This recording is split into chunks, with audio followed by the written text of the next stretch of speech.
বাঁকুড়ায় বাড়িতে আগুন, মৃত 2। গ্যাস সিলিন্ডার ফেটে আগুন বলে অনুমান করছে দমকল। আশঙ্কাজনক অবস্থায় হাসপাতালে ভর্তি করা হয়েছে 3 জনকে।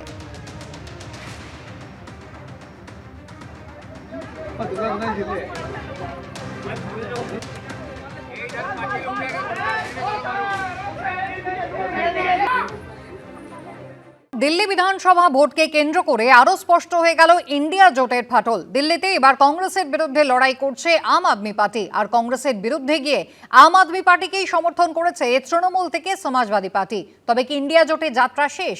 জল্পনা জোরালো করে কংগ্রেস মুখপাত্র পবন খেরা স্পষ্টই জানিয়েছেন ইন্ডিয়া জোট ছিল লোকসভা ভোটের জন্য। অন্যদিকে জোট ভাঙার দায় কংগ্রেসের ঘাড়েই চাপাচ্ছে তৃণমূল। দিল্লির বিধানসভা ভোটে কংগ্রেসের বিরুদ্ধে লড়াই করছে আম আদমি পার্টি, আর সেই লড়াইয়ে আম আদমি পার্টিকে সমর্থন করছে তৃণমূল থেকে সমাজবাদী পার্টি। অর্থাৎ কার্যত কংগ্রেসকে ভোট না দিয়ে আম আদমি পার্টিকে ভোট দেওয়ার আহ্বান জানাচ্ছে মমতা বন্দ্যোপাধ্যায় এবং অখিলেশ যাদবের দল। এই প্রেক্ষাপটে রাজনৈতিক মহলে প্রশ্ন উঠছে, তাহলে কি লোকসভা ভোটের সঙ্গে সঙ্গে ইন্ডিয়া জোটের যাত্রা শেষ? এখন লড়াই বিজেপি বিরোধী শিবিরের ভেতরেই, একদিকে কংগ্রেস আরেকদিকে বাকিরা। জল্পনার উস্কে দিয়েছে কংগ্রেসের জাতীয় মুখপাত্র পবন খেরার মন্তব্য। लोकसभा चुनाव के लिए था गठबंधन, बिल्कुल ठीक बोल रहे हैं। वो जो इंडिया गठबंधन था वो लोकसभा चुनाव के लिए राष्ट्रीय स्तर पे अलग अलग राज्यों की परिस्थिति के हिसाब से जो दल हैं, कांग्रेस हो या क्षेत्रीय दल हो, वो निर्णय लेते हैं कि हमें इकट्ठे लड़ना है या अलग लड़ना है। গত বছরের লোকসভা ভোটে বিজেপি বিরোধী দলগুলোর মধ্যে সবথেকে বেশি আসনে জিতেছিল কংগ্রেস, 99টি। কিন্তু হরিয়ানা এবং মহারাষ্ট্রে কংগ্রেসের ভরাডুবির পর থেকেই কংগ্রেসের নেতৃত্ব নিয়ে আপত্তি তুলতে শুরু করে তৃণমূল সহ একাধিক বিরোধী দল। সদ্য শেষ হওয়া সংসদের শীতকালীন অধিবেশনের গোটাটায় কংগ্রেসের সঙ্গে দূরত্ব বজায় রেখেছিল তৃণমূল।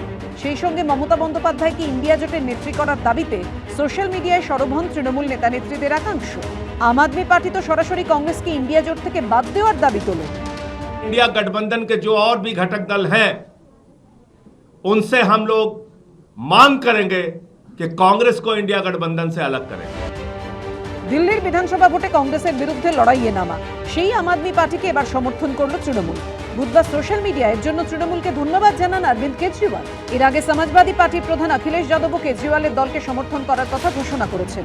যে উদ্ধব ঠাকরে মহারাষ্ট্রের বিধানসভা ভোটে কংগ্রেসের সঙ্গে জোট বেঁধে লড়েছিলেন, তিনিও দিল্লিতে কেজরিওয়ালের সমর্থনে প্রচার করতে পারেন বলে সূত্রের খবর। কিন্তু ইন্ডিয়া জোটে আচমকাই আড়াআড়ি বিভাজন কেন? সেই দায় প্রত্যাশিতভাবেই কংগ্রেসের উপর চাপিয়ে তীব্র আক্রমণ করেছে তৃণমূল। এটা তো দলীয় ডিসিশন, রাজনৈতিক পলিটিক্যাল ডিসিশন। স্টেটের বিধানসভা ইলেকশনে আমরা আপকে সমর্থন করছি, কংগ্রেসকে নয়। সমস্যাটা হচ্ছে একটা ইন্ডিয়া অ্যালায়েন্স করে কংগ্রেস যদিও তার নেতৃত্বটা নিয়েছিল, কংগ্রেস তো কারোর সঙ্গে ঠিকমতো রিলেশনশিপই তৈরি করতে পারলো না। কংগ্রেসকে বুঝতে হবে যে কংগ্রেসের দলগত অবস্থান এবং কংগ্রেসের মানুষের কাছে সেই গ্রহণযোগ্যতা সারা ভারতবর্ষ জুড়ে হয়নি যে কংগ্রেস দাদাগিরি করবে। কংগ্রেসের এই ইগোর জন্যই তো কংগ্রেসটা শেষ হলো। কংগ্রেসের ইগো, মমতা বন্দ্যোপাধ্যায়কে সহ্য করব না, কেজরিওয়ালকে সহ্য করব না, অখিলেশকে সহ্য করব না, এটা তো হয় না। পাল্টা তোপদেগে তৃণমূলের ভূমিকা নিয়েই প্রশ্ন তুলেছে কংগ্রেস। কে কি বলছে এটা কোনো বড় প্রশ্ন নয়।